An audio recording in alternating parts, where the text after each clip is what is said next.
ஓம் சாந்தி. எல்லோரும் குஷியாக இருக்கிறீங்களா? 24/7/2025 சக்கர் முரளி பாப்தாதா சொல்கிறாங்க, இனிமையான குழந்தைகளே, நீங்கள் இந்த படிப்பின் மூலமாக தான் சாந்தி தாமம் வழியாக சுகதாமத்துக்கு போகிறீங்க, உங்கள் சொர்க்கத்துக்கு போகிறீங்க. அதுதான் நம்முடைய லட்சியம் இல்லை? பரந்தாமத்துக்கு போயிட்டு சொர்க்கத்துக்கு வரணுன்ட்டு அந்த லட்சியத்தை ஞாபகம் வச்சுக்கிட்டு படிக்கணும் இல்லை? அது சும்மா ஏதோ ஒரு விஷயத்தை தெரிஞ்சுக்கிறதுக்கு படிக்கிறது கிடையாது. தெளிவான லட்சியம் இருக்குது, சாந்தி தாமத்து வழியாக சுகதாமம் போகணுன்ட்டு. ஸோ இந்த லட்சியத்தை ஒருபோதும் மறக்கக்கூடாது. அப்போ அதை நோக்கியே நம்முடைய எண்ணம், சொல், செயல் இருக்கும். மறந்துட்டால் வீண் விஷயங்களெல்லாம் சிந்தனை பண்ணிவிட்டு பேசிட்டு நேரத்தை வீணாக்கிட்டு இருப்போம். கேள்வி: குழந்தைகளாகிய நீங்கள் நாடகத்தின் எந்த காட்சியை சாட்சியாகி பார்த்துட்டு இருக்கிறீங்க? பதில்: ஸோ இப்போ நாடகத்தில் முழுசாக துக்கத்தின் காட்சி தான் நடக்குது, உலகம் ஃபுல்லாக இல்லையா? வீட்டுக்கு வீடு. ஒருவேளை யாருக்காவது சுகம் இருந்தால் கூட அது அல்பகால சுகம்தான் நமக்கு தெரியும், காக்க எச்சத்துக்கு சமம்.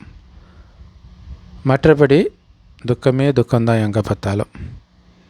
ஆனால் நீங்கள் இப்போ வெளிச்சத்துக்கு வந்துட்டீங்க. ஸோ நொடிக்கு நொடி இந்த எல்லைக்கு அப்பாற்பட்ட சிருஷ்டி சக்கரம் சுற்றிக்கிட்டே தான் இருக்குது. ஒரு நாள் மாதிரி அடுத்த நாள் இருக்காதுன்னு நமக்கு தெரியும். முழு உலகத்துடைய நடிப்பும் மாறிக்கிட்டே தான் இருக்குது. புதிய காட்சி நடந்தபடி தான் இருக்குது. ஸோ நிறைய பேர் ஐயோ அவங்க சூப்பராக இருக்கிறாங்களே, இவங்க காலம் மாறும், எல்லாமே மாறிக்கிட்டே இருக்கும், அப்படியே இருந்துடாது இல்லையா? ஸோ இது நமக்கு நம்பிக்கையும் கொடுக்கும், வைராக்கியத்தையும் கொடுக்கும். துக்கத்தில் இருந்தால் வெளில வர்றதுக்கான நம்பிக்கையும் கொடுக்கும். இந்த பழைய உலகத்தின் கவர்ச்சியில் சிக்கிக்கக்கூடாது, அவங்களாம் நல்லா இருக்கிறாங்களே அப்படின்னு பார்த்து. ஏன்னா அவங்க நல்லா இருக்கிறாங்களான்றதே ஒரு பெரிய கேள்வி. வெளிப்பகட்டு நல்லா இருக்கிற மாதிரி இருக்கும். இன்னொன்று, காலமும் மாறும். ஸோ இதை ஞாபகம் வச்சுக்கணும். ஸோ உலகத்துடைய நடிப்பே மாறிக்கிட்டு இருக்குது இல்லை? நேற்று வரைக்கும் ரைட்டுன்னு சொன்ன விஷயங்களெல்லாம் இன்றைக்கி தப்புன்னு சொல்ல ஆரம்பிக்கிறாங்க. நேற்று தப்புன்னு சொன்னது இன்றைக்கி ரைட்டுன்றாங்க. ஸோ புதிய காட்சி நடந்தபடி இருக்குது. டபுள் ஓம் சாந்தி. 1, தந்தை சுயதர்மத்தில் நிலைச்சிருக்கிறாரு. 2வது, குழந்தைங்களுக்கும் சொல்கிறார், உங்களுடைய சுயதர்மத்தில் நிலைச்சிருங்க இல்லை? ஓம் சாந்தி. நான் அமைதியான ஆத்மா, நான் அமைதியில் நிலைச்சிருக்கிறேன், அதே மாதிரி நீங்களும் அமைதியில் நிலைச்சிருங்கன்றார். மேலும் தந்தையை நினைவு செய்யுங்க. ஸோ அப்போ பாருங்களா, அமைதியை நிலைச்சிருக்குனாலே ஆத்ம உணர்வில் இருந்தால் தான் முடியும். ஸோ அப்போ ஆத்ம உணர்வில் இருந்து பாபாவை நினைவு செய்யுங்கன்றதை அமைதியில் நிலைச்சிருந்து பாபாவை நினைவு செய்யுங்க அப்படின்னு கூட சொல்லலாம். சுயதர்மத்தில் நிலைத்திருங்க அப்படின்னு வேறு யாருமே சொல்ல முடியாது. குழந்தைகளாகிய உங்கள் புத்தியில் இப்போ நிச்சயம் இருக்குது. நிச்சய புத்தி வைஜெயந்தி அப்படின்னு சொல்லுவாங்க. அதாவது நிச்சய புத்தி இருப்பவர்களுக்கே வெற்றி. ஸோ நிச்சய புத்தி உடையவர்கள் தான் வெற்றி அடைவார்கள். எதோடைய வெற்றி அடைவார்கள்? தந்தையின் ஆஸ்தியின் வெற்றி அடைவார்கள் இல்லையா? ஆஸ்தியை வெற்றி கொள்வார்கள். நிச்சய புத்தி கொண்டு பாபாவின் வழிபடி நடப்பார்கள். ஸோ சொர்க்கத்துக்கு போகிறது தான் பாபாவுடைய ஆஸ்தியை வெற்றி அடைவது. மற்றபடி பதவிக்கு முயற்சி பண்ணுறோம், சொர்க்கத்துக்கு கண்டிப்பாக போய் தான் ஆகணும், எல்லாருமே போயிடுவாங்க. ஆனால் எந்த பதவின்றது தான் உங்களுடைய முயற்சியை பொறுத்து இருக்குது. ஸோ அப்போ வெற்றின்றதே உயர்ந்த பதவி அடையிறது தான் இல்லையா? இது சீச்சி உலகம், ரொம்ப துக்கம்தான் இப்போவும் இருக்குது, இதைவிட மிகப்பெரிய துக்கம் வரப்போகுது. ஸோ நாடகத்தின் சக்கரத்தை குறித்தும் நாம் தெரிஞ்சிருக்கிறோம். பல முறை பாபா வந்திருக்கிறார், தூய்மையாக்கி அனைத்து ஆத்மாக்களையும் கொசு கூட்டம் மாதிரி அழைச்சிட்டு போகிறதுக்காக வந்திருக்கிறார். பிறகு நாமும் கூட நிர்வாணதாமத்தில் நம்மளை அழைச்சிட்டு போயிட்டு அவருமே நிர்வாணதாமத்தில் போய் வசிப்பார். ஸோ பல முறை இப்படி இந்த சக்கரத்தில் தூய்மையாக்கி நம்மளை அழைச்சிட்டு போயிருக்கிறார். ஸோ குழந்தைங்களும் பாபா கூடவே போயிடுவோம். குழந்தைங்களுக்கு இந்த படிப்பின் மூலமாக நம்ம சாந்தி தாமத்தின் வழியாக சுகதாமம் போக போகிறோன்ற அளவற்ற குஷி இருக்கணும். இல்லை, நேற்றே இதை சொல்லியிருந்தார். ஸோ அந்த குஷியோடு படிக்கணும். இது சொர்க்கத்துக்கு அழைச்சிட்டு போகிற படிப்பு. அந்த சொர்க்கத்தில் உயர்ந்த பதவி அடையிறது தான் உங்களுடைய லட்சியம் மற்றும் குறிக்கோள். இதை ஒருபொழுதும் நீங்கள் மறக்கக்கூடாது. தினம் தினம் மகா வாக்கியங்களை கேட்குறீங்க. நம்மளை தூய்மையற்ற நிலையிலிருந்து தூய்மையானவர்களாக ஆக்கிறதுக்காகத்தான் பாபா கற்பிக்கிறார் அப்படின்னு புரிஞ்சுக்கிறோம். ஸோ கிறிஸ்தவ மதத்தில் பார்த்திங்கன்னா, நீங்கள் அங்கே முதல்ல சர்ச்சுக்கு போனீங்கனாலே நீங்கள் பாவின்னு முதல்ல உணருங்கன்னுவாங்க. உணர்றீங்களான்னு கேட்பாங்க. ஏன்னா அப்போ தான் தூய்மை ஆகிறதுக்கான வழியை நீங்கள் ஃபாலோ பண்ணுவீங்க. ஸோ அப்படி தூய்மை ஆக்கிறதுக்குத்தான் இந்த ஞானத்தை நமக்கு பாபா சொல்லி கொடுக்குறார் அப்படின்னு நம்ம புரிஞ்சுக்கிறோம். ஸோ தூய்மை ஆகிறதுக்கு சகஜமான நினைவின் வழியை சொல்லிக் கொடுக்குறார்.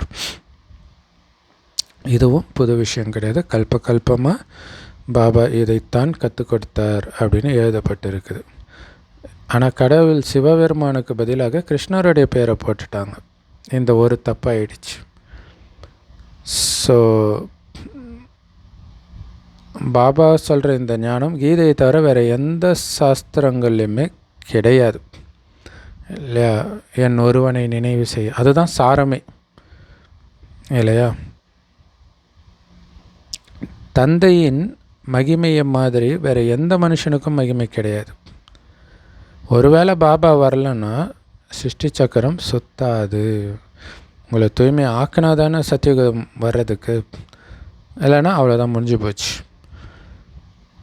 பாபா வராமல் துக்கதாமம் எப்படி சுகதாமமாக ஆகும்? அப்போ மகிமைக்குரியவர் யார்? பாபா தான். பாபா வரலன்னா ஏது கிருஷ்ணர், ஏது சொர்க்கம்? சிருஷ்டி சக்கரம் சுற்றத்தான் வேண்டும். பாபாவும் வரவே வேண்டி இருக்குது. பாபா எல்லாரையும் அழைச்சிட்டு போகிறதுக்காக வராரு. பிறகு சக்கரமும் சுற்றுது. பாபா வரலன்னா கலியுகத்திலேருந்து எப்படி சத்தியுகமாக மாறும் இல்லையா? ஸோ மற்றபடி இந்த விஷயங்கள் எந்த சாஸ்திரத்துலேயுமே கிடையாது. கீதையில் தான் ராஜயோகம் அப்படின்ற அந்த வார்த்தையும் இருக்குது. ஸோ ஒருவேளை இந்த ஞானத்தை எடுக்கிறவங்களுக்கு பகவான் தான் அபுமலையில் இதை சொல்லி கொடுக்குறாருன்னு தெரிஞ்சிடுச்சுன்னா சந்திக்கிறதுக்காக ஒரேடியாக ஓடி வருவாங்கன்றார். ஏன்னா பகவானை சந்திக்கணும்னு சன்னியாசிகள் கூட விரும்புகிறாங்க இல்லையா? திரும்பி போகிறதுக்காக பதித்த பாவனரை நினைவு செய்கிறாங்க. ஏன்னா அவங்க என்ன நினச்சிட்ருக்காங்க, மேலே போய் கடவுளை சந்திப்போம்னு நினச்சிட்ருக்குறாங்க. அதனால் கடவுளை நினைக்கிறாங்க.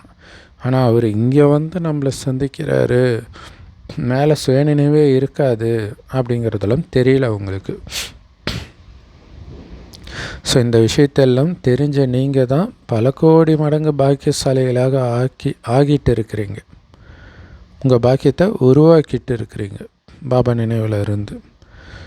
ஸோ நீங்கள் போக போகிற சொர்க்கத்தில் அளவற்ற சுகம் இருக்கும். புது உலகத்தில் இருந்த அந்த தேவதை தர்மம் இப்போ இல்லை.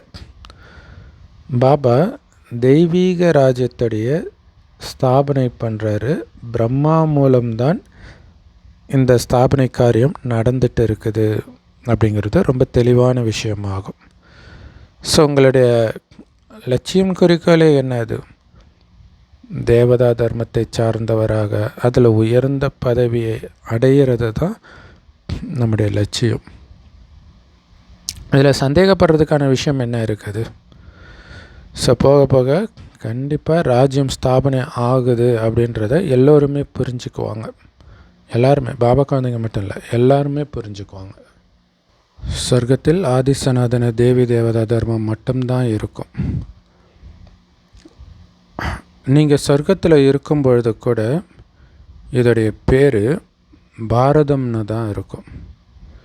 நரகத்துக்கு வரும்பொழுது தான் இதோடைய பேர் ஹிந்துஸ்தான் ஆகுது அப்படின்னு பாபா சொல்கிறார். ஸோ அதனால தான் மகாபாரதம் அப்படின்னு பேர் வைக்கிறாங்க. இங்கே எவ்வளவு துக்கமோ இல்லையா, வெறும் துக்கமே துக்கம்தான் இருக்குது. இங்கே சொர்க்கத்தில் சுகமே சுகம்தான் இருக்கும். அப்படிப்பட்ட சிருஷ்டியாக இப்போ மாறுது. சொர்க்கத்தில் தான் சுகம் நிரம்பிய உலகமாக இது மாறும். இப்போ வாய்ப்பே கிடையாது. இது தெரிந்தும் இங்கே சுகம் வரலையேன்னு ஏங்குறதே ஒரு அறியாமை தான். என்ன பண்ணலாம், துக்கம் வராமல் நம்மளை பாதுகாத்துக்கலாம். எப்படி? இதிலிருந்து புத்தி நீக்கிறதுனால, இங்கே நான் இறந்துட்டேன்னு புரிஞ்சிக்கிறதன் மூலமாக. ஸோ அதுக்காக தான் மர்ஜிவா வாழ்க்கை வாழ சொல்கிறார். இந்த ஞானம் குழந்தைகளாகி உங்ககிட்ட மட்டும்தான் இருக்குது. பாவம், உலகத்தில் மனிதர்கள் எதுவுமே தெரியாமல் இருக்கிறாங்க பாருங்கள். ஸோ அதனால தான் இது காரிருள், இரவு, அமாவாசை அப்படின்னு சுயம் பகவானே சொல்கிறார். ஸோ அமாவாசை அம்மன் கோயிலில் விசேஷம் இல்லையா. அம்மன்றது நாம தான். இப்போ தான் நம்ம நம்மை மாற்றிக்கிறோம் தேவதையாக. இரவில் மனிதர்கள் அடி வாங்கியபடி இருக்கிறாங்க இந்த பக்தி மார்க்கத்தில், நரகத்தில். ஆனால் நீங்கள் வெளிச்சத்தில் வந்துட்டீங்க. நீங்கள் அடி வாங்கலாமா? ஸோ அதனால் இதையும் நீங்கள் சாட்சியாகி புத்தியில் தாரணை பண்ணணும். ஒவ்வொரு வினாடியாக எல்லைக்கு அப்பாற்பட்ட சிருஷ்டி சக்கரம் சுற்றியபடி இருக்குது. ஸோ அப்போ பாருங்கள், இங்கே துக்கம் நடக்குதுன்னு நீங்கள் பதறக்கூடாது. ஏன்னா இருட்டில் இருக்கிறாங்க, நம்ம தான் வெளிச்சத்தில் வந்திருக்கிறோம். ஸோ அதை தான் விலகி சாட்சியாகி பார்க்குறத தாரணை பண்ணணும், அந்த பழக்கத்தை இல்லையா. ஸோ இதுதான் இங்கே முக்கியமான விஷயம் இல்லையா. நம்மளை ஒரு மலை மேலே எடுத்து வச்சுட்டார், கீழே வெள்ளம் ஓடுற மாதிரி. அவ்வளோ துக்கம். மனிதர்கள் மேலே வாங்க வாங்கன்னு சொல்கிறோம், வரல, என்ன பண்ண முடியும்? அதனால் சாட்சியாகி பார்க்கணும், அவ்வளோதான். மற்றபடி இந்த எல்லைக்கு அப்பாற்பட்ட சிருஷ்டின் சக்கரம் சுற்றியபடி தான் இருக்குது. ஒரு நாள் மாதிரி இன்னொரு நாள் கண்டிப்பாக இருக்காது. ஸோ முழு உலகத்துடைய நடிப்புமே மாறிக்கிட்டே இருக்குது. புதிய காட்சி வந்துக்கிட்டே இருக்குது. இந்த சமயம் முழுமையாக துக்கத்தின் காட்சி தான் இருக்குது. எங்கே பார்த்தாலும் சுகம் இருந்தாலும் அது காக்கை எச்சத்துக்கு சமமாக இருக்குது. ஸோ காக்கை எச்சம் ட்ரெஸ்ஸிலெல்லாம் பட்டுச்சுன்னா தெரியும், நீங்கள் இப்படி தடவுறதுக்குள்ளே அது அப்படியே காஞ்சிடும். அந்த மாதிரி தான் இங்கே இருக்கக்கூடிய சுகம், அந்த நொடி பொழுது சுகம் அப்படின்னு சொல்கிறார். மற்றபடி துக்கமே துக்கம்தான் இருக்குது.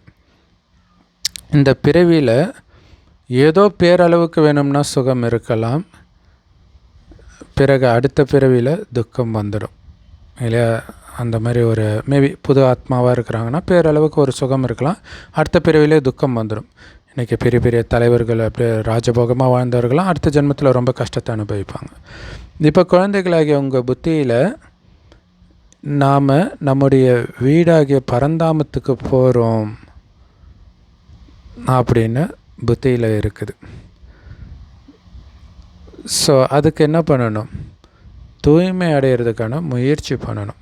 ஒரு பாபாவுடைய நினைவில் மட்டும் இருக்கணும். ஸோ தூய்மைனாலே பாபாவுடைய நினைவை தவிர வேறு எதுவுமே புத்தியில் இல்லாதது தான் தூய்மை அப்படின்னு பாபா சொல்கிறார். ஸ்ரீ லக்ஷ்மி நாராயணன் ஆகிறதுக்கான ஸ்ரீமத் நமக்கு கிடைச்சிருக்குது, உயர்ந்த வழி கொடுக்கிறார். ஸ்ரீ வழி கொடுக்கிறார். ஸ்ரீ யார்? சிவபாபா. ஸ்ரீ சிவபாபா லக்ஷ்மி நாராயணன் ஆகிறதுக்கான ஸ்ரீமத் உயர்ந்த வழியை கொடுக்கிறார். ஸோ வக்கீல் ஆகிறதுக்கான பாடத்தை நடத்துகிறாங்கன்னா வக்கீல் ஆகுங்கன்னு சொல்லுவாங்க இல்லையா. அந்த மாதிரி தான் பாபா கூட ஸ்ரீமத் கொடுத்து ஸ்ரீ ஆகுங்கள், உயர்ந்தவர் ஆகுங்கள், லக்ஷ்மி நாராயணன் ஆகுங்கள் அப்படின்னு பாபா சொல்கிறார்.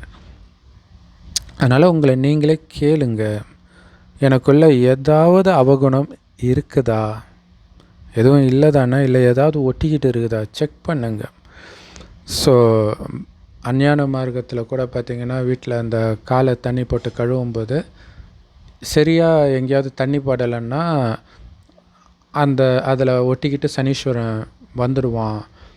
அப்படி தான் நலனுக்கு அப்படி ஆச்சு அப்படின்னு சொல்லுவாங்க. ஆனால் இங்கே தான் நமக்கு தெரியுது இது அவகுணம் ஒட்டிக்கிட்டு இருக்கிற விஷயம். ஸோ அப்படி இல்லாமல் ஃபுல்லத்தையும் அழிச்சிட்டிங்களா, தெய்வீக குணத்தை நிரப்பிட்டீங்களா அப்படின்னு செக் பண்ணணும்.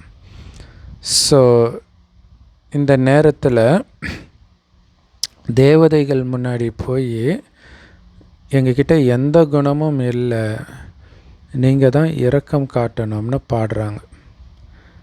அதாவது கருணை காட்டணும். பாபா சொல்கிறாரு, குழந்தைகளே, நான் யாருக்கும் கருணை காட்டுறது கிடையாது. நீங்கள் உங்களுக்கே கருணை காட்டிக்கணும். ஒவ்வொருத்தரும் அவங்களுக்கு தான் கருணை காட்டிக்க முடியுமே தவிர மற்றவர்கள் கருணை காட்டிக்க முடியாது இல்லையா? பாவம் செய்தால் அதற்கான தண்டனை உண்டு, தப்பிக்கலாம் உங்கள் குணத்தை மாற்றிக்கிறதன் மூலம். அப்போ அந்த குணத்தை மாற்றுறதுக்கான முயற்சி பண்ணுறது தான் உங்கள் மேலே நீங்களே கருணை காட்டுறது அப்படின்னு பாபா சொல்கிறார். ஸோ இப்படித்தான் இந்த நாடகமே அமைக்கப்பட்டிருக்குது. ஏன்னா இப்போ குறிப்பாக பைபிள், குரான் இதெல்லாம் பார்த்திங்கன்னா கடவுள் ஒரு பக்கமாக இருந்துக்கிட்டு இன்னொருத்தரை எதிர்க்கிற மாதிரி இருக்கும். ஸோ அப்படி இருக்கக்கூடாது. அப்படி கடவுள் இருப்பாரா முதல்ல, இல்லையா?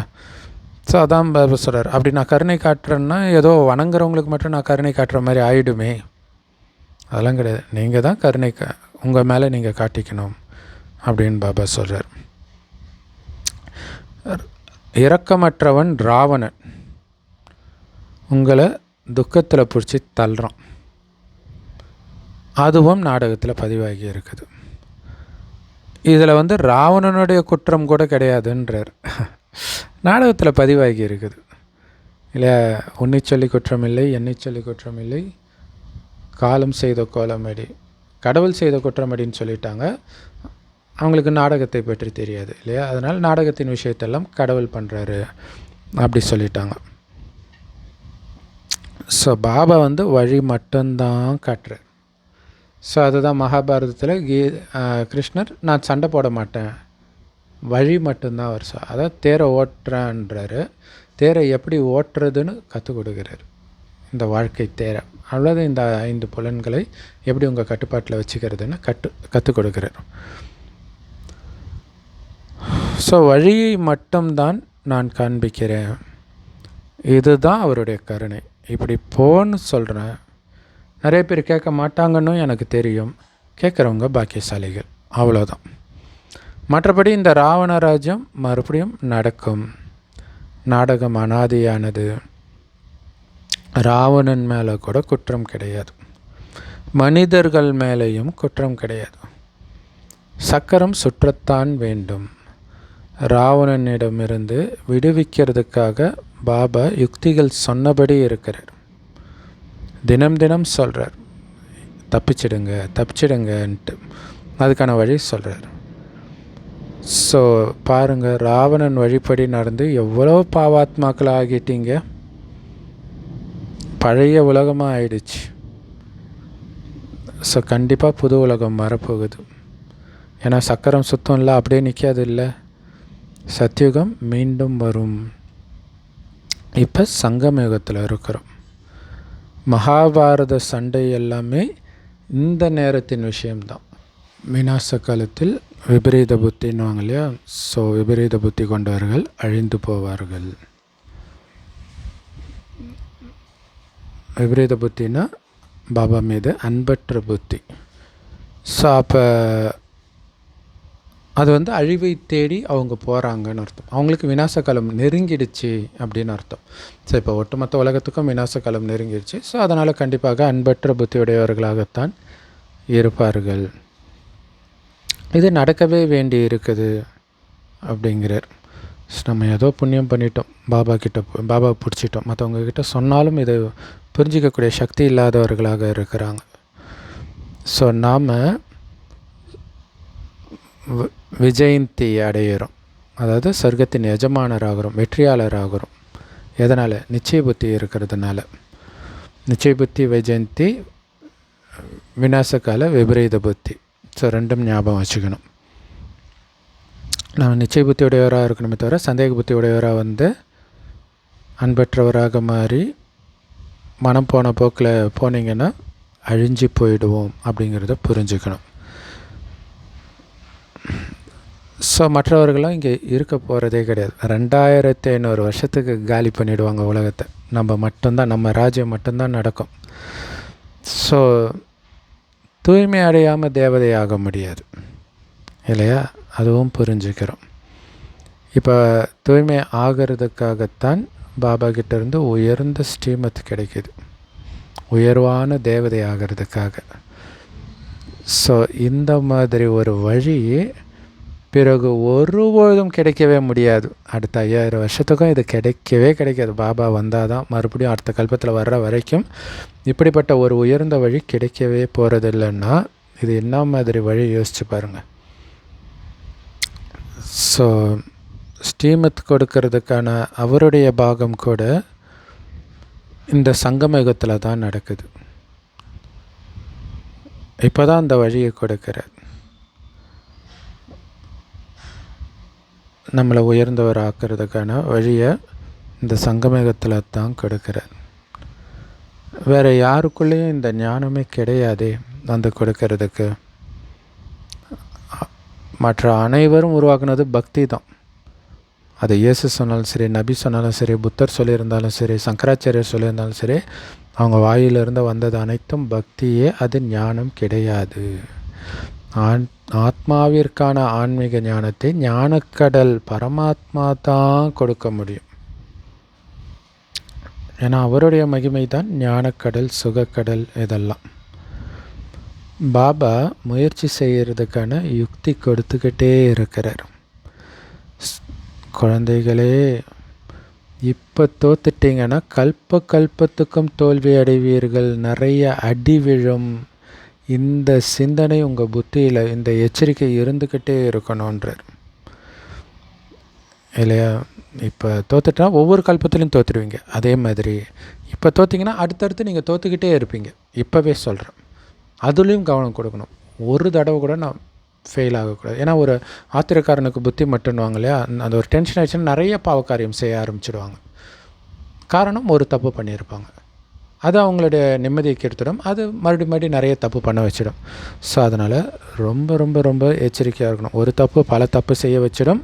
ஒவ்வொரு கல்பத்திலும் இதே மாதிரி தொடர்ந்து தோல்வி அடைஞ்சிடுவீங்க, நிறைய அடி விழும். அதனால் மாயா கிட்ட தோக்கக்கூடாது அப்படிங்கிற எச்சரிக்கை இருந்துக்கிட்டே இருக்கணும். எதனால் அடி கிடைக்கிது? ஸ்ரீமத்தை மீறி நடக்கிறதுனால தான் அடி விழுது. பிராமணர்களுடைய மரம். ஸோ அப்போ நமக்கு பாதுகாப்பு என்ன? ஸ்ரீமத்துன்ற கோட்டுக்குள்ளே இருக்கிறது தான் நம்முடைய பாதுகாப்பு. ராமாயணத்தில் சீதை அனுபவிக்கிற எல்லா கஷ்டத்துக்கும் காரணம் என்ன? லக்ஷ்மணன் கிழிக்கிற அந்த கோட்டை தாண்டது தான். அதுதான் பாபா கிழிக்கிற கோடு. ஸ்ரீமத்துக்குள்ளே நடக்கிறது. ஸோ கண்டிப்பாக பிராமணர்களுடைய மரம் வளர்ச்சி அடைந்தே தீரும். ஸோ இப்போ நமக்கு வந்து நன்மை கிடைச்சிட்டு இருக்குது. என்ன நன்மை கிடைச்சிட்டு இருக்குது? தூய்மையற்ற உலகத்திலேருந்து தூய்மையான உலகத்திற்கு செல்லக்கூடிய நன்மை நடந்து கொண்டிருக்கிறது. இந்த கலியுகத்திலேருந்து சொர்க்கத்துக்கு போகிறது தான் அந்த நன்மை. அது நடந்துட்டு இருக்குது. அது இப்போ தான் நடக்குது இல்லையா? நம்ம தயாராகிட்டுருக்குறோம். ஸோ இப்போ தான் நம்முடைய புத்தி போட்டு திறக்குது. திறக்கிறவர் யார்? புத்திவான்களுக்கெல்லாம் புத்திவான் பாபா. ஸோ அதனால தான் அவருடைய வழி தான் சிறந்த வழி. ஒருத்தங்க கோபப்பட்டால் திருப்பி திட்டுறது அது மனித வழி. அடித்தா திருப்பி அடிக்கிறது மனித வழி. இல்லை, பொறுத்துக்கோ, அவன் மேலே மலரை தூவு. அப்போ என்ன ஆகும்? அவனே அப்படியே குளிர்ந்துடுவான். இதுதான் கடவுளுடைய வழி. ஸோ அந்த வழிப்படி நம்ம நடந்து கொஞ்சம் கொஞ்சமாக அந்த வழியை சுத்தமாக மறக்கிற நேரத்தில் தான் இறைவன் வந்து இந்த ஞானத்தை கொடுக்கிறார். ஸோ இன்னும் போக போக யாரோருடைய புத்தி போட்டு திறக்குது அப்படின்னு நம்ம பார்க்க போகிறோம். ஸோ இந்த நாடகம் நடந்துட்டு இருக்குது. சத்யுகத்திலிருந்து மீண்டும் நடக்கும். லக்ஷ்மி நாராயணன் இல்லை, சத்யுகத்திலிருந்து மீண்டும் தொடர்ந்து அப்படியே நடக்கும், கொஞ்சம் கூட மாறாமல். லக்ஷ்மி நாராயணன் எப்போ அரியாசனத்தில் உட்கார்றாங்களோ அன்னைக்கு தான் சத்யுகம் 1ஆம் தேதி தொடங்குது. ஸோ அதிலிருந்து 1250 வருடம் சொர்க்கம் அப்படின்னு நம்ம எழுதுகிறோம். அதுதான் உண்மையான சொர்க்கம், சத்யுகம். திரேதாயுகம் பாதி சொர்க்கம். ஸோ எவ்வளவு தெளிவாக இருக்குது. கதைக்கரு சத்யநாராயணனுடையது இல்லையா? ஹீரோ யார்? சத்யநாராயணன். ஆனால் கதை அமர்நாத்துடையது. நீங்கள் இப்போ உண்மையிலும் உண்மையான அமர்நாத்தின் கதையை கேட்குறீங்க. அது பிற்காலத்தில் பக்தி மார்க்கத்தில் பாடப்படுது. ஆக்சுவலாக இப்போ பக்தி மார்க்கத்தில் கொண்டாடுற எல்லா பண்டிகைகளும் இந்த சங்கமயுகத்துடைய நினைவு தான். முதல் நம்பர் பண்டிகை சிவபாபாவுடைய பிறந்தநாள், சிவ ஜெயந்தி. கலியுகத்துக்கு பிறகு இந்த உலகத்தை சொர்க்கமாக மாற்றுறதுக்காக பாபா வர வேண்டி இருக்குது. ஸோ நம்ம உருவாக்கியிருக்கிற படத்தை கவனமாக யாராவது பார்த்தாங்க அப்படின்னா முழுசாக கணக்குப்படி எப்படி நம்ம இதை உருவாக்கி இருக்கிறோன்னு அவங்க புரிஞ்சுக்குவாங்க. ஸோ முந்தைய கல்பத்தில் எவ்வளோ முயற்சி பண்ணாங்களோ அதே அளவு கண்டிப்பாக இப்போயும் பண்ணுவாங்க அப்படின்னு தெரிஞ்சுக்கிற திறன் நமக்குள்ளே இருக்குது. ஸோ அது ஏற்கனவே நடந்து, அதுதான் விதிப்படி தான் நடக்கும் அப்படின்னா விதினா என்ன அர்த்தம்? ஏற்கனவே விதிக்கப்பட்டு இருக்குது. ஸோ அது உண்மையில் நாடகத்தை குறிக்கிற விஷயம். ஸோ முந்தைய கல்பத்தில் பண்ணதே தான் இப்போயும் பண்ணுவாங்க. அப்போ நம்ம சாட்சியாக பார்க்க வேண்டியது தான், டென்ஷன் ஆக வேண்டிய அவசியம் கிடையாது. ஸோ அப்படி இருக்கிறவங்க நமக்கு அந்த சக்தி இருக்குது இல்லையா? முந்தைய கல்பத்தில் இருக்கிற மாதிரி இப்போயும் பண்ணுவாங்கன்னு தெரிஞ்சுக்கிற திறன் இருக்கிறதுனால சாட்சியாகி பிறரையும் பார்ப்பாங்க, தன்னுடைய முயற்சி பற்றியும் தெரிஞ்சுக்குவாங்க. ஆனால் இப்போ நடக்கிற மாதிரி தான் நான் ஒவ்வொரு தடையும் நடப்பேன்னு புரிஞ்சுக்கிட்டு கவனம் கொடுத்து முயற்சி பண்ணுவாங்க. மாணவர்கள் அவங்க எவ்வளோ படிக்கிறாங்கன்னு அவங்களுக்கு தெரியும் தானே. நாம் இந்த பாடத்தை சரியாக படிக்கலை, பக்குவம் இல்லாமல் இருக்கிறோம் அப்படின்னு அவங்க மனசு உள்ளுக்குள்ளே அரிச்சிக்கிட்டே இருக்கும். மேத்ஸ் படிக்கணும் படிக்கணும் படிக்கணும், அது மைண்டுக்குள்ளே ஓடிக்கிட்டே இருக்கும். ஸோ படிக்காமலே விட்டாங்கன்னா கடைசியில் தோல்வி அடைஞ்சிடுவாங்க. ஸோ பரீட்சையின் நேரத்தில் சரியாக படிக்காதவங்களுக்கு இதயம் துடித்தபடி இருக்கும் இல்லையா? படப்படன்னு அடிச்சுக்கிட்டே இருக்கும், ஐயோ படிக்கலையேன்ட்டு. ஸோ அதேமாதிரி குழந்தைகளாகிய நீங்கள் கூட காட்சியை பார்ப்பீங்க. ஆனால் தோல்வி அடைந்த பிறகு என்ன பண்ண முடியும்? தோல்வியே அடைஞ்சிட்டிங்க, அதுக்கப்புறம் என்ன பண்ண முடியும்? இல்லை, எக்ஸாம் எழுதி முடிச்சப்பறம் என்ன பண்ண முடியும்? ரிசல்ட்டு தான். ஸோ அதனால் இப்போவே ஒவ்வொரு வினாடியும் டெஸ்ட் பேப்பர்னு புரிஞ்சுக்கோங்க. ஸ்கூலில் பாஸ் ஆகலை அப்படின்னா அவங்க அப்பா அம்மாவுக்கே குழந்த மேலே கோபம் வரும், டீச்சருக்கும் கோபம் வரும். பேரே கெடுத்துட்டாயா இவன் அப்படின்ட்டு. நம்ம ஸ்கூலில் இருந்து குறைவானவர்கள் தான் தேர்ச்சி பெற்றிருக்கிறாங்க அப்படின்னா அந்த டீச்சர் அவ்வளவா நல்லா சொல்லி கொடுக்கலை, அதனால தான் கம்மியானவர்கள் தான் பாஸ் ஆகியிருக்கிறாங்க அப்படின்னு புரிஞ்சுக்கலான்னு மக்கள் எல்லாம் பேச ஆரம்பிச்சிடுவாங்க. ஸோ அதனால தான் கோபம். சென்டரில் யார் யார் நல்ல டீச்சர் இருக்கிறாங்க, எப்படி சொல்லி கொடுக்குறாங்க அப்படின்னு பாபாவுக்கும் தெரியும். ஸோ எல்லாமே தெரிஞ்சிடும் இல்லையா? அந்த சென்டரில் போகிறவங்க எப்படி இருக்கிறாங்கன்றதை வச்சு அந்த ஆசிரியர் எப்படி சொல்லி கொடுக்குறாரு அப்படிங்கிறது தெரிஞ்சிடும். ஸோ மேகங்களை அழைத்து வரணும் அப்படின்னு பாபா சொல்கிறாங்க. ஸோ பாபா சொல்கிறாங்க, மேகங்களை தான் அழைச்சிட்டு வரணுமே தவிர சின்ன சின்ன குழந்தைங்களை அழைச்சிட்டு வராதிங்க. அப்படி அழைச்சிட்டு வந்தீங்கன்னா அவங்க மேலே பற்று இருக்கும், அதனால் தனியாக தான் வரணும். அப்போ தான் புத்தி நல்ல விதமாக பாபா கிட்டேயும் லட்சியத்தின் மீதும் ஈடுபட்டு இருக்கும். குழந்தைங்கள தான் வீட்டிலே பார்த்துட்டு இருக்கிறீங்களா, அது எதுக்கு இங்கே வேறு அழைச்சிட்டு வந்து பார்த்துட்ருக்குறீங்க? என் குழந்தைன்ற அந்த உணர்வு இருந்துக்கிட்டே இருக்கும். அப்போ எப்படி நீங்கள் பாபாவுடைய முரளி உங்கள் உடலையே கழட்டி வச்சுட்டு வெறும் ஆத்மானு உணர்ந்து பாபா சொல்கிறத கேளுங்கன்றாரு. அப்போ பக்கத்தில் என் குழந்தை உட்காந்துட்டு இருக்குதுன்ற அந்த உணர்வு ஓடிக்கிட்டே இருக்கும் இல்லையா? ஸோ அதுக்கு தான் பாபா சொல்கிறாரு, குழந்தைங்கள அழைச்சிட்டு வராதிங்க. பாபா சொல்கிறது சின்ன குழந்தைங்கள. அதே மேகங்களை அழிச்சிட்டு வாங்கன்றார். அப்படின்னு அர்த்தம் இதை புரிஞ்சிக்கிட்டு முன்னேறக்கூடிய குழந்தைங்கன்னா அழிச்சிட்டா. அப்படின்னா உங்கள் சொந்த குழந்தைய அழிச்சிட்டே வரக்கூடாது, அந்த அர்த்தம் கிடையாது. சும்மா அந்த குழந்தைக்கு எதுவுமே புரியாத வயசுன்னு இருக்குல்லையா, ஒரு குறிப்பிட்ட வயது வரைக்கும். ஸோ அந்த மாதிரி குழந்தைங்கள அழிச்சிட்டு வரக்கூடாது. அப்புறம் புரிஞ்சிக்கக்கூடிய சக்தி இருந்தால் கூட புரிஞ்சிக்க விரும்பாமல் விளையாட்டாகவே இருக்கும் இல்லையா, அந்த குழந்தையும் அழிச்சிட்டு வரக்கூடாது. ஸோ அப்போ கவனம் அந்த குழந்தை மேலே போகும். சரி, அதனால்தான் இதை கிரகித்து ஞானமழை பொழியக்கூடிய மேகங்களாக இருந்தால் மட்டும் அழைச்சிட்டு வாங்க அப்படின்னு பாபா சொல்கிறார். இது மதுபனுக்கும் பொருந்தும், ஒவ்வொரு சென்டருக்குமே பொருந்தும். இந்த பழைய உலகம் சுடுகாடாக மாறப்போகுது அப்படின்னு பாபா சொல்கிறார். ஸோ புது வீடு கட்டுறாங்க அப்படின்னா அவங்க மைண்டில் புது வீடு கட்டிக்கிட்டு இருக்கிறாங்க அப்படிங்கிற ஞாபகம் இருந்துக்கிட்டே இருக்கும் இல்லையா. நம்ம வீடு கான்ட்ராக்ட் விட்டு கட்டுவாங்களே, அப்பயும் நம்மளுடைய வீடு ரெடி ஆகிட்டு இருக்குதுன்றதை அவங்க வேலை செஞ்சுக்கிட்டு இருந்தாலும் ஞாபகம் இருந்துக்கிட்டே இருக்கும். புது வீட்டுக்கு போக போகிறோம், இன்னும் கொஞ்ச நாளில் போக போகிறோம், இதை பற்றிய சிந்தனையிலே இருப்பாங்க. கம்முன்னு இருந்துடாது புத்தி. அது எல்லைக்குட்பட்ட விஷயம். அதே மாதிரி தான் இங்கே எல்லைக்கு அப்பாற்பட்ட விஷயம். உண்மையில் சொர்க்கத்தை நீங்கள் இப்போ கட்டி எழுப்பிட்டு இருக்கிறீங்க. ஸோ அப்போ அந்த போதை இருக்கணுன்றார். நான் அங்கே போக போகிறேன் அப்படின்ட்டு எந்த காரியம் செய்தாலும் இந்த நினைவு இருக்கணும். நான் என்னுடைய பரந்தாம வீட்டுக்கு போயிட்டு என்னுடைய ராஜ்யத்துக்கு போயிடுவேன் அப்படின்ற அந்த போதை இருக்கணும். அப்போ தான் அளவற்ற குஷி இருக்குன்றார். ஸோ அது இல்லாட்டினா குஷி வராது. அதுக்கு தான் எல்லைக்குட்பட்ட விஷயத்தோடு கம்பேர் பண்ணி சொல்கிறார். அந்த ஒரு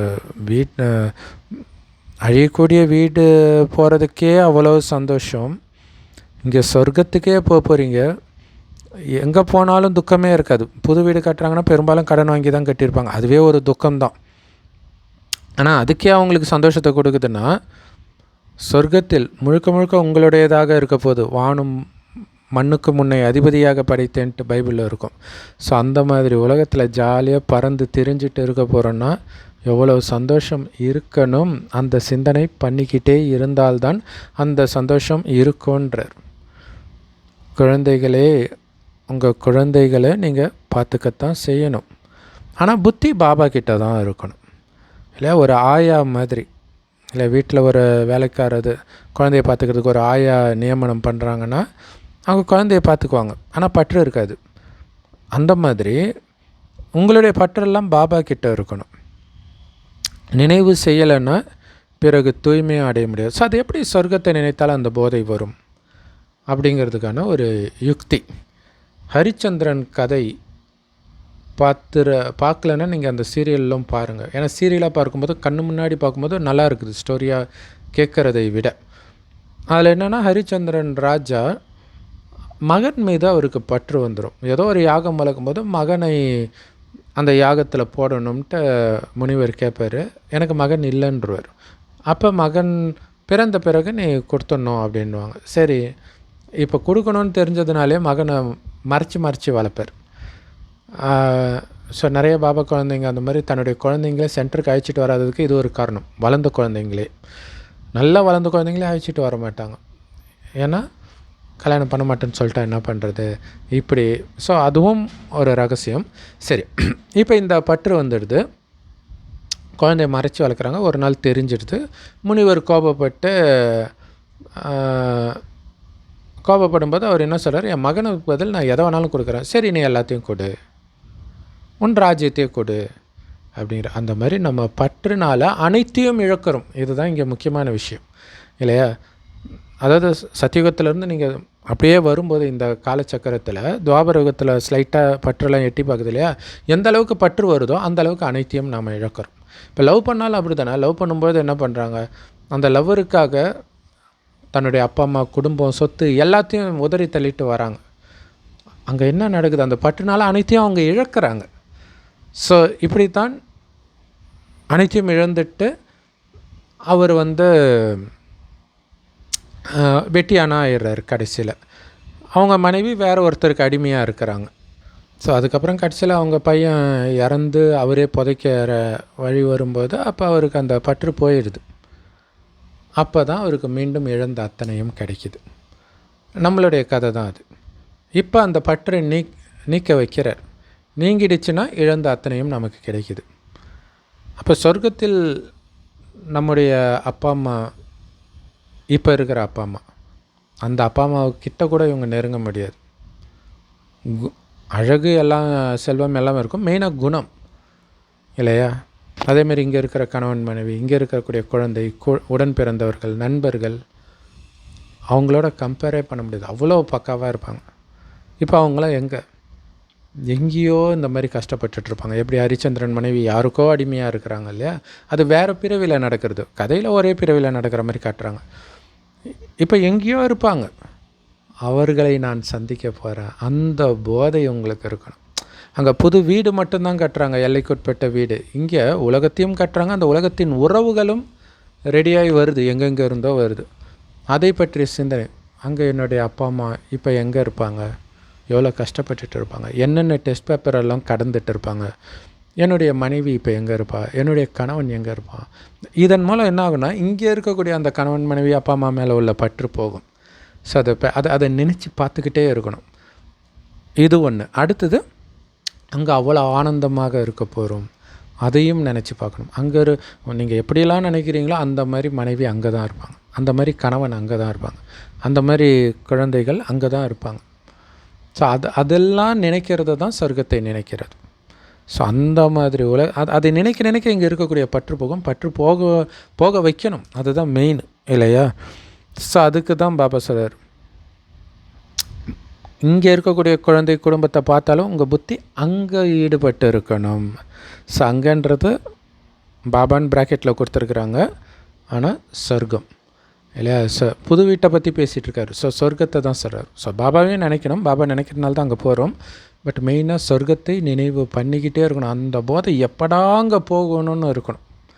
இப்போ இந்த ஆடு ஜீவிதம்னு ஒரு படம் வந்துச்சு, அது மாதிரி நிறைய பேர் வெளிநாட்டுக்கு போய் அந்த ஒட்டகம்லாம் மேய்க்க விடுவாங்களாம், திரும்பி வர முடியாத மாதிரி மாட்டிக்கிட்டு இருப்பாங்களாம். அப்போ அவங்க எப்படியாவது இங்கே வரணும்னு தினம் நினச்சிட்டு இருப்பாங்களே, ஏங்கிட்டு இருப்பாங்களே. அங்கே குடும்பத்தை விட்டுட்டு வந்துட்டுமே, அப்பா அம்மா விட்டு அல்லது மனைவியை விட்டுட்டு துடிப்பாங்கள்ல. இப்போ கூட ஒரு சகோதரி ஏதோ ஒரு முஸ்லீம் நாட்டில் ஏதோ மரண தண்டனை கொடுக்குறாங்க. அந்த பொண்ணுடைய கணவன் இங்கே ஆட்டோ டிரைவராக தான் இருக்கிறார். ஸோ இப்போ எப்படியாவது தப்பிச்சுன்னு அங்கே போகணுன்னு இருக்கும்ல, அந்த மாதிரி நாம் இங்கேருந்து தப்பிச்சு சொர்க்கத்துக்கு போகணும் அப்படிங்கிறது மைண்டில் இருந்துக்கிட்டே இருக்கணும். ஸோ அப்படி நீங்கள் சொர்க்கத்தையும் பாபாவையும் நினைக்கலை அப்படின்னா தூய்மையும் அடைய முடியாது. தூய்மை அடையாமல் எப்படி சொர்க்கத்துக்கு போக முடியும்? ஸோ அந்த தூய்மையான உலகத்தை நினைத்து நீங்கள் தூய்மையாவீங்க. அந்த தூய்மையான குணங்கள் உங்களுக்குள்ள தாரணை ஆகும். நினைவின் மூலமாகத்தான் தூய்மை அடைவீர்கள், அதனால் ஆயுளும் கூடும். ஞானத்தின் மூலமாக வருமானம், ஞானத்தின் மூலமாக அந்த குணத்தை தாரணை பண்ணுறீங்க, அதற்கேற்ப தான் அங்கே பதவி. இங்கே எல்லாருமே தூய்மையற்றவர்களாக இருக்கிறாங்க. ஸோ அதனால தான் இங்கே இருக்கிற எதையும் யாரையும் நினைக்காதீங்கன்னு பாபா சொல்கிறார். ஸோ 2 கரைகள் இருக்குது. பாபாவை படகோட்டின்னு சொல்கிறாங்க, அர்த்தமே தெரிஞ்சிக்காம.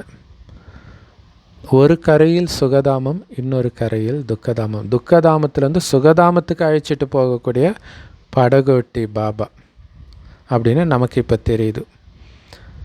நாம் அந்த தந்தையை நினைவு செஞ்சு அந்த சொர்க்கம்ன்ற கரைக்கு பக்கத்தில் போயிட்டு இருக்கிறோம் அப்படின்னு நாம் தெரிஞ்சிருக்கிறோம். அந்த போதை இருக்கணும். பக்கத்தில் வந்துட்டோம். அப்போ போக போகிற சொர்க்கத்தை தான் நினைக்கணுமே தவிர விட்டுட்டு வந்த நரகத்தை நினைக்கக்கூடாது. ரொம்ப முக்கியமான விஷயம். ஸோ அதுதான் பைபிளில் கூட ஒரு கதையில் ஒரு ஊரையே கடவுள் எரிக்கணும்னு நினைக்கிறாரு. லோத்து குடும்பம் மட்டும் கடவுளின் வழிபடி நடக்கிறதுனால நீங்கள் போங்க, இந்த ஊரை திரும்பி பார்க்காம போங்க அப்படின்னு சொல்கிறார். மனைவி திரும்பி பார்ப்பா, அங்கேயே சுண்ணாம்புக்கெல்லாம் நின்றுவா. அப்படின்னு அர்த்தம், இந்த கலியுகத்தின் குணம், உறவுகள், இது எது வந்தாலும் நாம் அங்கேயே நின்றுவோம். நம்ம படகு முன்னோக்கி சொர்க்கத்தை நோக்கி போகாது, பின்னோக்கி இழுத்துட்டு போயிடும் அப்படிங்கிற எச்சரிக்கை உணர்வு இருக்கணும். ஸோ பாபாவை நினைவு செஞ்சு நான் சொர்க்கத்துக்கு பக்கத்தில் போயிட்டுருக்கிறேன்ற அந்த போதை இருக்கணும்.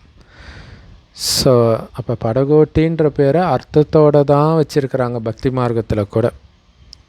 ஆனால் அதோடைய அர்த்தம் அவங்களுக்கு தெரியல, ஆனால் அதில் அர்த்தம் இருக்குது.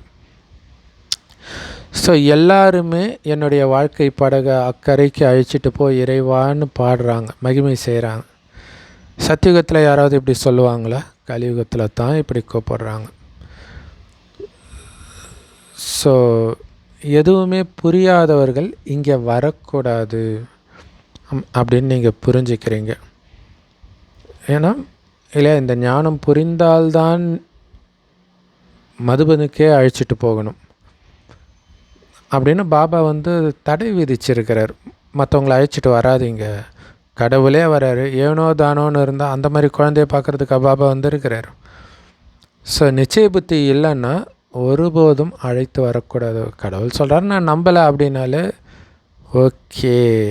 நிறைய பேர் சுற்றி பார்க்குறதுக்கு ஜாலியாக டூரு அப்படி போகலாம் மதுபனுக்கு நினைப்பாங்க.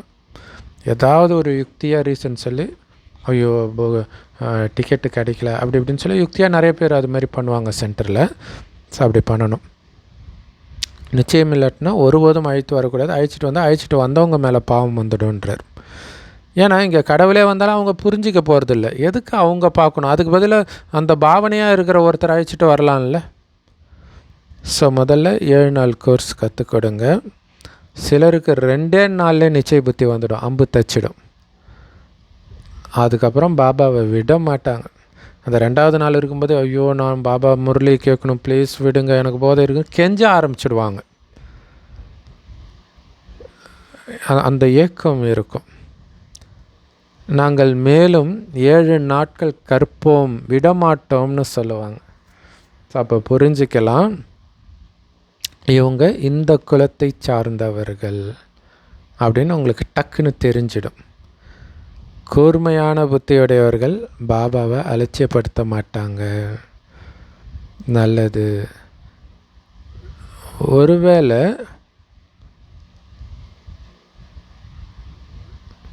போயிட்டா கூட, ஸோ ஒரு சிலர் ஸ்ரீமத்துக்கு புறம்பான வேலை செஞ்சிட்டு இருப்பாங்க. இதுக்கு முன்னாடி சரீர நிர்வாகத்துக்கான வேலை, உதாரணத்துக்கு மட்டன் கடை வச்சுருக்குறாங்கன்னு வச்சுக்கலாம். இது மாதிரி நிறைய ஒர்க் இருக்குது. ஸோ அப்போ இதெல்லாம் நமக்கு செட் ஆகாது அப்படின்ட்டு பாபா விட மாட்டாங்க. புத்திசாலி குழந்தைங்க அந்த வேலையை விட்டுருவாங்க. விட்டுட்டாலும் வேறு வேலை கிடைச்சிடும், வேலை கிடைக்காமல் இருக்காது இல்லையா? ஸோ அன்பான மனம் உள்ளவர்களுக்கு வேலை வேறு கிடைச்சிட்டு தான் இருக்கும். அவங்களே ஆச்சரியப்படுவாங்க, அதை விட இது நல்லா இருக்குது அப்படின்ட்டு. ஆக்சுவலாக ஜெகோவின் சாட்சிகள்ன்ட்டு கிறிஸ்தவ மதத்தில் ஒரு பிரிவு இருக்குது. அவங்க ஒரு எவ்வளோ காசு கொடுத்தாலும் 5 மணி அல்லது 5 மணிக்கு 5 மணிக்கு மேலே வேலை செய்ய மாட்டாங்க. அப்படி தான் அவங்க வேலையே வாங்குவாங்க. நீங்கள் சம்பளம் வேணால் குறைச்சிக்கோங்க, ஏன்னா 5 மணிக்கு விட்டுருங்க, 6 மணிக்கு நான் ஊழியம் செய்ய போகணும் அப்படின்ட்டு அப்படி தான் அவங்க வேலையே வாங்குவாங்க. ஸோ அப்போ பாருங்கள் நம்ம எப்படி இருக்கணும் அப்படின்னா இல்லையா? ஸோ அந்த அர்த்தத்துலேயும் வருது இல்லையா? நம்மளும் தினமும் சேவை செய்யணும் இல்லையா? சரி, சில குழந்தைங்க என்னுடைய கணவனுடைய புத்தியை மாற்றிடுங்க பாபா, அவர் பாபா குழந்தைய ஆக்கிடுங்க பாபான்னு கேட்குறாங்க. பாபா சொல்கிறாரு, என்கிட்ட ஏன்ப்பா கேட்குற? உனக்கு யோகா கற்றுக் கொடுத்தாச்சுல, யோக பலத்தில் ஞானத்தை புரிய வை. அவங்களுக்கு அதிர்ஷ்டம் இருந்தால் மாறும், அதுவும் இருக்குது இல்லையா? அவங்க அதிர்ஷ்டம், அவங்களுடைய பாவக்கணக்கு இதெல்லாம் கூட இருக்குது. அதுதான் இங்கே விஷயமே இல்லையா? பாபா யாருக்கும் கருணை காட்டுறது கிடையாதுன்னு சொல்லியிருக்கிறார். அங்கே மகாபாரதத்தில் நான் சண்டை போட மாட்டேன்னு சொல்லியிருக்கிறார். வழி தான் நான் சொல்லுவேன். இங்கே எல்லாமே குழந்தைங்களை வச்சு தான் அவர் பண்ணுறாரு, அவராக நேரடியாக பண்ணலை. ஏன்னா பதவி நாம் தானே அடைய போகிறோம். அப்போ அதற்கு தகுதி நாம் தானே அடையணும். அதுக்கு தான் பாபா சொல்கிறார், என்கிட்ட கேட்காதீங்கன்றார். எவ்வளோ சூப்பரான விஷயம் இல்லையா? இதுக்கு தான் தைரியம் வேணும். ஏன்னா பாபா உதவி செய்ய மாட்டார்னு தெரிஞ்சு நம்ம பாபாவை பிடிக்கிறோம் பாருங்கள், அதுதான் உண்மையான அன்பு. மற்றவர்கள் கடவுள் அற்புதம் பண்ணுவாருன்ட்டு எல்லைக்குட்பட்ட அற்புதம், எனக்கு இது பண்ணார் அது பண்ணாருன்னு தான் ஒவ்வொரு மதத்துலேயும் பிடிச்சிட்டு இருக்கிறாங்க, சாமியார்கள் பின்னாடி போயிட்டுருக்கிறாங்க. ஆனால் தான் பாபா சொல்கிறார், யாருக்கும் என் மேலே அன்பு கிடையாது அப்படின்னு சொல்கிறார். ஸோ யோக பலத்திலேருந்து புரிய வைங்க, பாபா யாருடைய புத்தியை மாற்றுறது கிடையாது. அப்புறம் எல்லாரும் இதே வேலையே கேட்டுட்ருப்பாங்க, பாபா என் கணவனுடைய புத்தியை மாற்றிடுங்க அப்படின்னு, என் பையன் புத்தியை மாற்றிடுங்க, என் மனைவி புத்தியை மாற்றிடுங்கன்ட்டு. ஏன்னா ஒரு பழக்கம் ஏற்பட்டுச்சுன்னா அதை பிடிச்சிக்குவாங்க. அதே மாதிரி தான் ஒரு குருக்கிட்ட ஏதாவது ஒரு காரியம் நடந்துச்சு அப்படின்னா அங்கே போய் தான் குழந்தை பிறந்துச்சுன்னா யாருக்கா குழந்தை பிறக்கணும், நீங்கள் அந்த குருவுக்கு போங்க, அந்த குருக்கிட்ட போய் தான் எனக்கு குழந்தை பிறந்துச்சு அப்படின்ட்டு எல்லாம் அங்கே போயிடுவாங்க. ஸோ அந்த மாதிரி வேலையெல்லாம் பாபா பண்ணுறது கிடையாது. ஏன்னா ஒரு ஆத்மா முதல்ல பரந்தாமத்துலேருந்து வரும்போது அதுக்கு சக்தி இருக்க தான் செய்யும், மகிமை வெளிப்பட தான் செய்யும். ஸோ அதனால் சில அற்புதங்கள் நடக்கும், உடனே நிறைய சீடர்கள் அவங்களுக்கு உருவாயிடுவாங்க. அதனால் இந்த விஷயத்தெல்லாம் நீங்கள் பார்க்கக்கூடாது. ஏன்னா நமக்கு தெரியும் இது எதனால் நடக்குதுன்ட்டு. ஸோ இதெல்லாம் நீங்கள் கண்டுக்கக்கூடாது இல்லையா. அவங்க சொர்க்கத்துக்கே வரல, நரகத்துலேயும் கடைசியில் வராங்க, அவங்க பின்னாடி மக்கள் மயங்குறாங்கன்றதுக்காக நீங்கள் போகலாமா? நீங்கள் உங்களை தான் பார்க்கணும். நான் எந்த அளவுக்கு படிக்கிறேன் அப்படிங்கிறதுல மட்டும் கவனம் வைங்க. ஸோ இதை பாபா விரிவாக விளக்குறாரு. மற்றபடி தந்தையை மட்டும் நினைவு செய்யுங்க அப்படின்னு பாபா சொல்கிறார். ஸோ அதனால் நீங்கள் வீட்டில் இருந்தபடியே கூட பாபாவை நினைவு செய்ய முடியும். ஆனால் ஞானக்கடல் பாபா அப்படின்னா அவர் ஞானமும் கொடுப்பார் இல்லையா. ஸோ இது முக்கியமான விஷயம். ஸோ பாபா முரளி ஞானம் கொடுக்குறார். ஸோ அதை கேட்குறதுக்கு சென்டருக்கு போகிறாங்க. வெறும் நினைவுனா அதை வீட்டில் இருந்தே கூட பண்ணிவிடுவாங்க. அவர் ஞானக்கடல் இல்லையா. ஸோ அதனால் ஆனாலும் சாரம் பார்த்திங்கன்னா நினைவு தான், அதை ஞாபகம் வச்சுக்கணும். ஸோ முக்கியமான விஷயமே மன்மனாபவ தான். கூடவே இந்த சிருஷ்டியின் முதல் இடைக்கடையின் ரகசியத்தையும் பாபா புரிய வைக்கிறார். அதுதான் ஞானம். ஸோ இந்த நேரத்தில் ரொம்ப நல்ல நல்ல படங்கள் வெளிப்பட்டு இருக்குது, அதோடைய அர்த்தத்தையும் பாபா புரிய வைக்கிறார். ஸோ விஷ்ணுவுடைய தொப்புலிருந்து பிரம்மா வெளிப்படுற மாதிரி படங்களை உருவாக்கியிருக்காங்களே. தொப்புலேருந்து தாமரை கொடி வரும், மேலே பிரம்மா உட்காந்துட்ருக்கிற மாதிரி காட்டுவாங்க. ஸோ அப்படின்னா என்ன அர்த்தம்? விஷ்ணுவுடைய கடைசி ஜென்மத்தில் அந்த தான் பிரம்மாவாகிறாரு. ஸோ அந்த கடைசி ஜென்மம் காட்டுறது தான் அவர் அப்படியே விழுந்து படுத்துட்டு இருக்கிற மாதிரி, தூக்கத்தில் மயக்கத்தில் அல்லது இறந்து கிடக்கிற மாதிரி அல்லது வயதான மாதிரி, எப்படி வேணாலும் எடுத்துக்கலாம். ஸோ அப்போ தான் பிரம்மா வெளிப்படுறார். ஸோ திருமூர்த்திகளும் இருக்கிறாங்க. விஷ்ணுவுடைய நாபியிலிருந்து ஏன் பிரம்மாவை காட்டுறாங்க, இது சரியா தவறா அப்படின்னு பாபா புரிய வைக்கிறார். ஸோ மனதில் தோன்றிய படங்கள் நிறைய உருவாக்குறாங்க இல்லையா. சில சாஸ்திரங்களில் சக்கரமும் காட்டப்பட்டு இருக்குது. இந்த சிருஷ்டி சக்கரம் என்ன, அவங்க லட்சக்கணக்கான வருடம்னு சொல்லிட்டாங்க கல்பத்துடைய ஆயுள், ஆனால் அந்த சக்கரம் காட்டி இருக்கிறாங்க. ஆனால் ஒவ்வொருத்தர் ஒவ்வொரு விதமாக ஆயுளை எழுதிடுறாங்க. பல வழிகள் இருக்குது இல்லையா. சாஸ்திரங்களில் எல்லைக்குட்பட்ட விஷயங்களை எழுதிட்டாங்க. முழு உலகத்திலும் ராவண ராஜ்யம்தான் நடந்துட்டு இருக்குதுன்ற எல்லைக்கு அப்பாற்பட்ட விஷயத்தை பாபா தான் புரிய வைக்கிறார். அவங்க எல்லைக்குட்பட்ட இலங்கையில் ராவணன் ராஜ்யம் செஞ்சான் அப்படின்னு புரிய வச்சிடுறாங்க. ஸோ நம்ம எப்படி இந்த ராவண ராஜ்யத்தில் தூய்மையற்ற உலகத்தில் தூய்மையற்றவரில் இருந்து தூய்மையானவராக ஆகிறோம் அப்படிங்கிற ஞானம் உங்கள் புத்தியில் இப்போ இருக்குது. ஸோ இதோடைய நினைவாக பிற்காலத்தில் மற்ற மதங்கள் உருவாகும்போது கதைகளாக அவங்க மத வேதங்கள்லேயும் வருது. ஸோ ஒவ்வொரு மதங்களும் ஒவ்வொரு விதமாக இருக்குது, ஒன்று இன்னொன்று மாதிரி இருக்காது. அதே மாதிரி மனிதர்களும் பார்த்திங்கன்னா ஒரே மாதிரி முகலட்சணம் ரெண்டு பேருக்கு இருக்கவே முடியாது, கண்டிப்பாக நிறைய வித்தியாசம் இருக்கும். ஸோ இது உருவாக்கப்பட்டுள்ள விளையாட்டு. ஸோ முகமும் அப்படி தான் இருக்கும், குணமும் அப்படி தான் இருக்கும். அப்படியே எக்ஸாக்டாக ஒரே மாதிரி இன்னொருத்தருடைய குணம் இருக்காது. ஸோ இது உருவாக்கப்பட்டுள்ள விளையாட்டு, அது மீண்டும் மீண்டும் நடந்தபடி இருக்கும். பாபா குழந்தைங்களுக்கு அமர்ந்து புரிய வைக்கிறாரு, நேரம் குறைஞ்சிக்கிட்டே போகுது. ஸோ உங்களுக்குள்ளே நீங்கள் செக் பண்ணுங்கள், நாம் எந்த அளவுக்கு குஷியில் இருக்கிறோம், நாம் எந்த பாவக்கர்மங்களும் செய்யக்கூடாது. ஸோ கொஞ்சம் கொஞ்சமாக நேரம் குறைஞ்சிக்கிட்டே போகுது. சொர்க்கத்துக்கு போகிறதுக்கு முயற்சி பண்ணுறதுக்கான நேரமும் குறைஞ்சிக்கிட்டே வருது. அதனால் உங்களுக்கு நீங்களே செக் பண்ணுங்கள், நம்ம எந்த அளவுக்கு குஷியில் இருக்கிறோம். ஏன்னா பாப்பா முன்னாடி சொல்லியிருக்கார், பயங்கரமாக துக்கம் வரப்போகுது. இப்போவே குஷியாக இல்லைன்னா அப்புறம் எப்படி நீங்கள் குஷியாக இருப்பீங்க? சுற்றி அலறல் சத்தம் கேட்கும். இல்லை இப்போவே புத்தியை விலக்கி அந்த புது உலகம் சொர்க்கம் வந்துடுச்சு இதே மைண்டில் ஓடினா மட்டும்தான் அந்த சந்தோஷம் வரும். அதுக்கு இப்போவே அந்த பயிற்சி பண்ணணும். ஸோ அதை நீங்கள் செக் பண்ணுங்கன்றார். நாம் எந்த பாவ கர்மமும் செய்யக்கூடாது. ஒவ்வொரு நல்ல கர்மமும் செய்ய செய்ய சந்தோஷம் வரணும். ஏன்னா உங்களுக்கு தெரியும் இதோடைய பலன் சொர்க்கத்தில் வரப்போகுது அப்படின்ட்டு. மற்றபடி மாயின் புயல் சூறாவளி எல்லாம் வரதான் செய்யும்.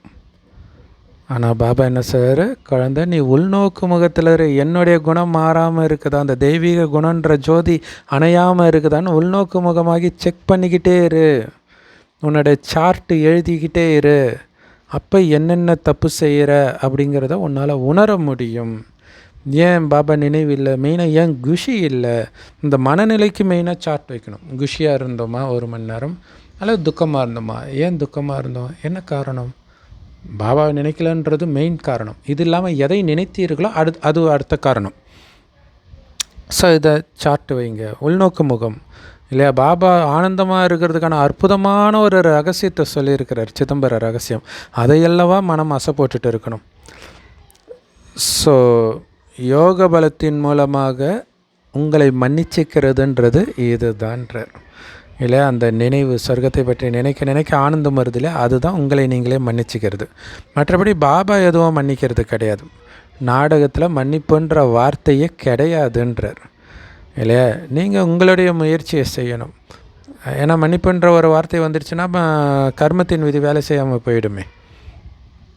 அதனால் நீங்கள் முயற்சி செஞ்சு உங்களை சந்தோஷப்படுத்திக்க வேண்டியதுதான் இந்த துக்கத்துலேயும் இல்லையா. அங்கே இயேசுவுக்கு கையில் ஆணியால் அடிக்கிறாங்க, அது நடக்குது. ஆனால் அவர் அதிலிருந்து விடுபட்டு இருக்கிறார். ஸோ அதுமாதிரி உங்களுடைய முயற்சியை பண்ணணும்.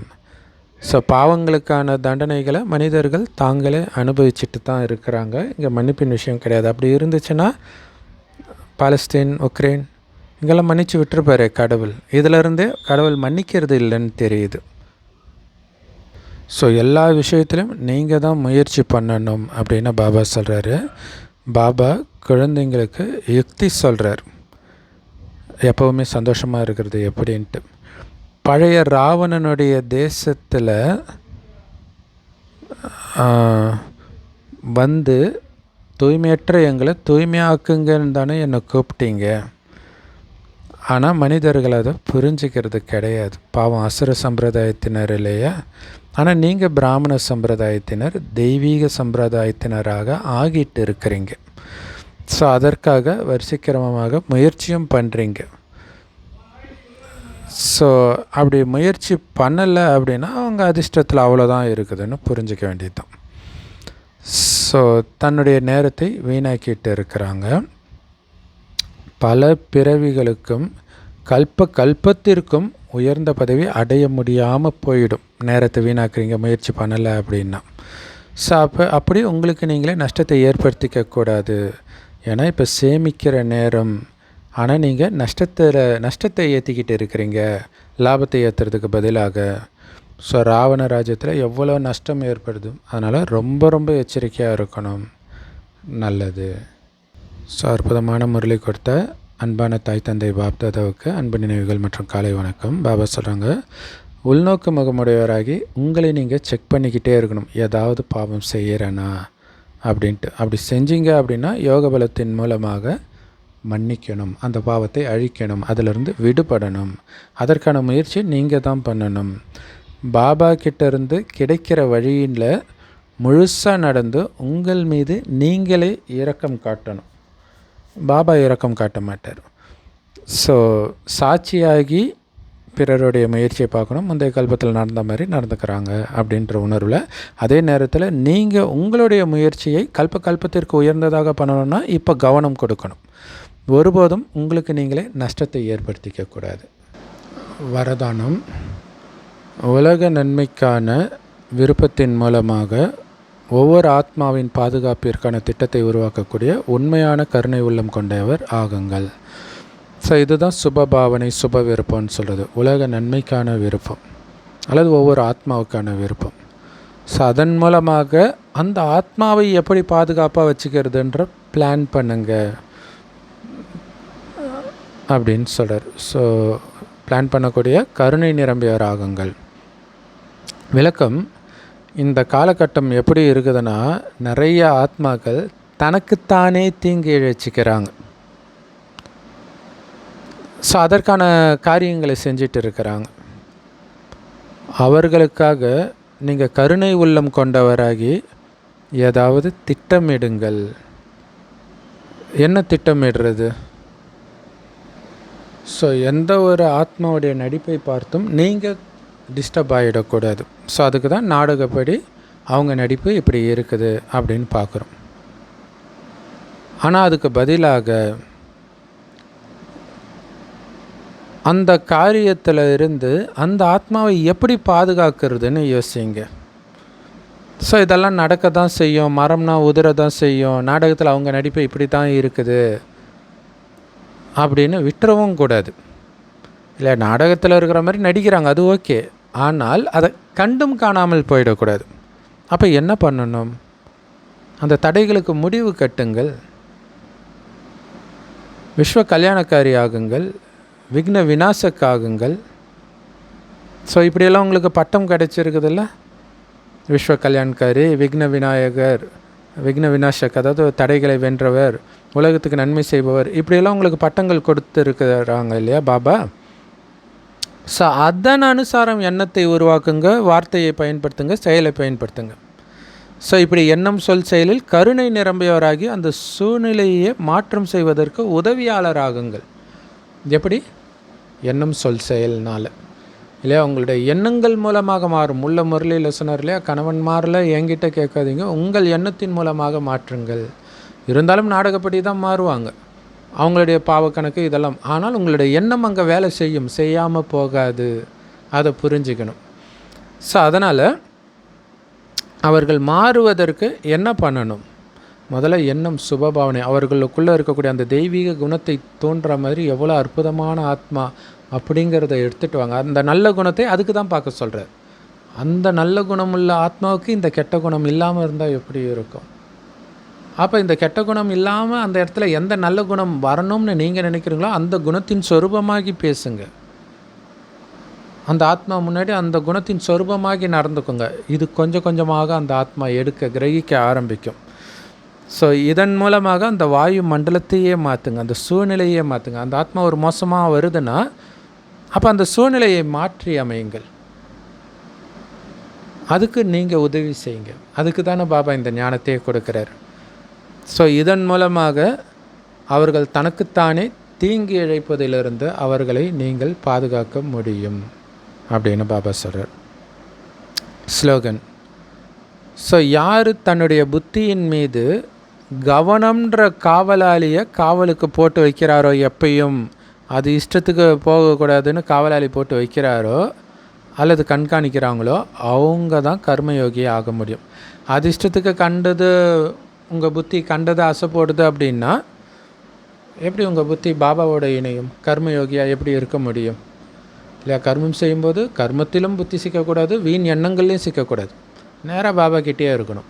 அப்படி இருக்குதான்னு செக் பண்ணுறதுக்கு அந்த கவனம்ன்ற காவலாளியை போடுங்க அப்படின்னு பாபா சொல்கிறார்.